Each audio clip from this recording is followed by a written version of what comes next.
దేవుని బిడ్డలని మీ అందరికీ యేసుక్రీస్తు నామమున వందనాలు. మరొకసారి మీతో కలిసి వాక్య ధ్యానం చేసే భాగ్యము దేవుడు నాకు ఇచ్చినందుకు వందనాలు. ఆదికాండం 18వ అధ్యాయం 17వ వచనంలో దేవుడు ఇలా అన్నాడు, నేను చేయబోవు కార్యము అబ్రహాముకు దాచెదనా అని. అంటే దేవుడు తన బిడ్డలకు, విశ్వాసులకు ఆయన చేయబోయే కార్యాలు చెప్పకుండా దాచడు. ఏదైనా అది మంచైనా చెడైనా మేలైనా కీడైనా లాభమైనా నష్టమైనా ముందుగా చెప్పడం ఆయనకు అలవాటు. జలప్రళయం వస్తుందని ముందుగా చెప్పలేదా? 120 సంవత్సరాలు చెప్పించాడు. నినివే ప్రజలు నాశనం చేయబోతున్నానని దేవుడు చెప్పలేదా? తర్వాత వారి రియాక్షన్ బట్టి ప్రతిఫలం ఉంది. దేవుడు యేసుక్రీస్తు లోకంలో పుడతారని మాట యేసుప్రభు పుట్టకముందే చెప్పలేదా? 700 సంవత్సరాల ముందే యెషయా ద్వారా ఏ ఊళ్ళో పుడతాడో, ఎవరికి పుడతాడో, పుట్టి ఏం చేస్తాడో అని ముందుగానే చెప్పాడు కదా. యేసుక్రీస్తు మార్క్స్ వార్త 8వ అధ్యాయం 31లోను, మార్క్స్ వార్త 9:31లోను, మార్కు 10:34లోను మీరు చూడండి. 3 సార్లు కూడా నేను చంపబడతాను, తిరిగి 3వ రోజు లెగిస్తానని చెప్పలేదా? అలాగే ఆయన చంపబడ్డాడు, తిరిగి లేచాడు కదా. యథావాత ఒక విషయం అర్థమైందా? దేవుడు చేయబో కార్యం మనకు తెలియచేస్తాడు.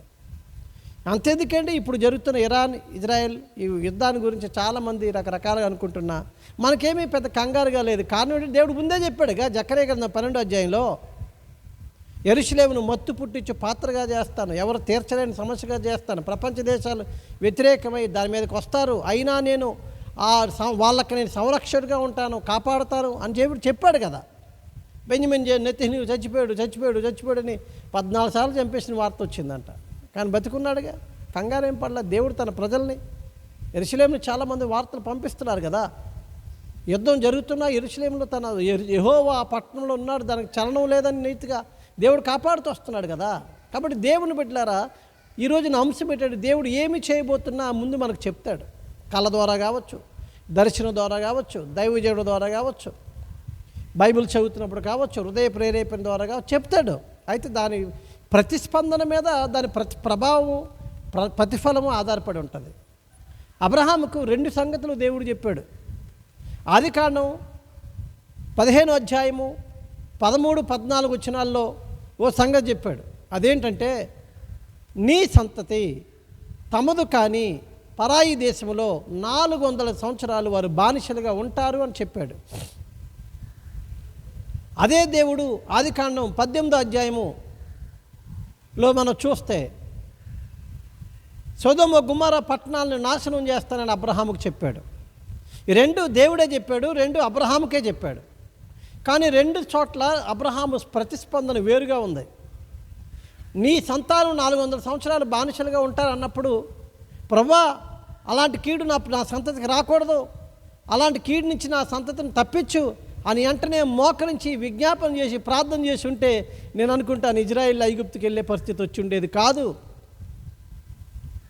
అవును, ఎందుకంటే అదే అబ్రహాము 18వ అధ్యాయంలో సొదొమ గుమొర్రా పట్టణాన్ని నాశనం చేస్తారంటే వెంటనే ప్రభు దగ్గర బతిమలాడుకొని విజ్ఞాపన చేశాడు కదా. అందును బట్టి లోతు కుటుంబం రక్షింపబడింది కదా, కాపాడబడింది కదా, ఆ పట్టణం నుంచి బయటికి వెలుపలకు తీసుకొచ్చారు కదా. లోతు వెలుపలకు రప్పించబడ్డాడంటే అబ్రహాం విజ్ఞాపన. ఐగుప్తులో 400 సంవత్సరాలు బానిసలుగా ఉన్నారంటే అబ్రహాం విజ్ఞాపన చేయకపోవడం ఆ సందర్భంలో. నీ జీవితంలో నా జీవితంలో కూడా జరగబోయే దేవుడు ముందే చెప్పాడు కదా. ప్రపంచ దేశాలకు యెరూషలేము ఏమండి మత్తు పాత్రగా చేస్తున్న శ్రమలో ఉంటారు, యెరూషలేము కొరకు ప్రార్థన చేయమన్నాడు కదా. ఇశ్రాయేలు జనాంగం కొరకు ప్రార్థన చేయమన్నాడు కదా. మన రక్షణకు కారణబుద్ధులుగా సంతతిని దేవుడు నిలబెట్టాడు కదా, యూదులు నిలబెట్టాడు కదా. యెరూషలేమా నిన్ను ప్రేమించేవాడు వర్ధిల్లుతారని దేవుడు చెప్పాడు కదా. ఈ యుద్ధ వాతావరణంలో మనం యూట్యూబ్లో చూసుకొని అలా ఆనందపడుతున్నాం, కానీ మనం కాసేపైనా మోకరించి ప్రార్థన చేయగలుగుతున్నామా, విజ్ఞాపన చేయగలుగుతున్నామా తన ప్రజలు కాపాడమని? అది మన బాధ్యత. నువ్వు విజ్ఞాపన చేయాల్సిన బాధ్యత. మీకు మాట చెప్పనా, ఇర్మియా ద్వారా దేవుడు బబులోనికి 70 సంవత్సరాలు బానిసలుగా ఉంటారు యూదులని ఇర్మియా గ్రంథం 25వ అధ్యాయంలో చెప్పలేదా? చెప్పిన రీతిగా వారు బబులోనికి వెళ్ళి 70 సంవత్సరాలు బానిసలుగా లేరా? 70 సంవత్సరాలు అయిపోయిన తర్వాత ఇర్మియా ప్రవచనాన్ని దానియేలు చదివి, దానియేలు గ్రంథం 9వ అధ్యాయం మొదటి నుండి చదివితే, దేవా నువ్వు చెప్పిన మాట నెరవేరేటట్టు ఆ ప్రజలు విడిపించని దానియేలు విజ్ఞాపన చేయలేదా? ఈ రోజుల్లో ప్రార్థనాపరులు ఉన్నారు, ఎవరు కష్టం వస్తే ప్రార్థన అంటే ఏంటి? నీ కొరకు నువ్వు చేసుకోవడం. కానీ విజ్ఞాపన పరులు తక్కువైపోయారు. విశ్వాసులు విజ్ఞాపన చేయాలి. విజ్ఞాపన చేసేవారు విశ్వాసులు. విజ్ఞాపన అంటే ఏంటి? ఇతరుల కొరకు ప్రార్థన చేయడం, దేవుడు చెప్పిన విషయాల కొరకు ప్రార్థన చేయడం. కాబట్టి దేవుని బిడ్డలారా, అబ్రహాము ఆదికాండం 15వ అధ్యాయంలో చెప్పబడిన సంగతికి ప్రార్థన చేయక 400 ఏండ్ల బానిసత్వానికి వెళ్ళారు.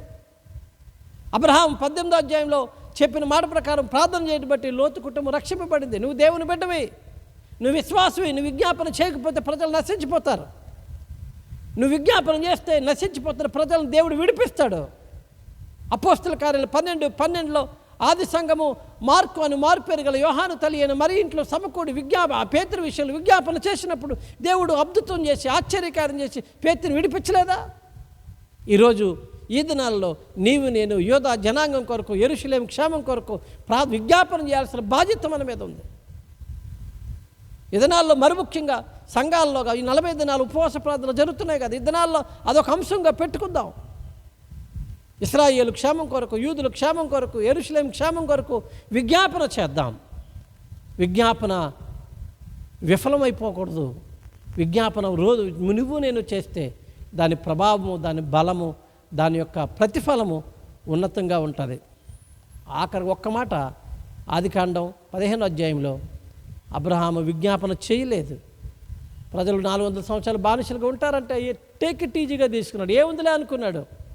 కానీ 18వ అధ్యాయంలో వచ్చేసరికి విజ్ఞాపన చేశాడు, బతిమలాడుకున్నాడు, లోతు కుటుంబాన్ని రక్షించుకున్నాడు. నీవు నేను మన యవన బిడ్డల కొరకు నశించిపోతున్నారు, మరణం కిటికీలు ఎక్కుతుంది, యవనస్తులు చెడిపోతున్నారు, రాజమార్గంలో ఉండరని ఇర్మియా చెప్పాడు కదా. కాబట్టి మన యవన బిడ్డల కొరకు, మన కుటుంబాల కొరకు, మన భారతదేశం కొరకు మనం విజ్ఞాపన చేద్దాం. ఇజ్రాయేలు క్షేమం కొరకు కూడా విజ్ఞాపన చేద్దాం. విజ్ఞాపన ఫలం పొందుదాం. దేవుని కృప మనకు తోడై ఉండును గాక.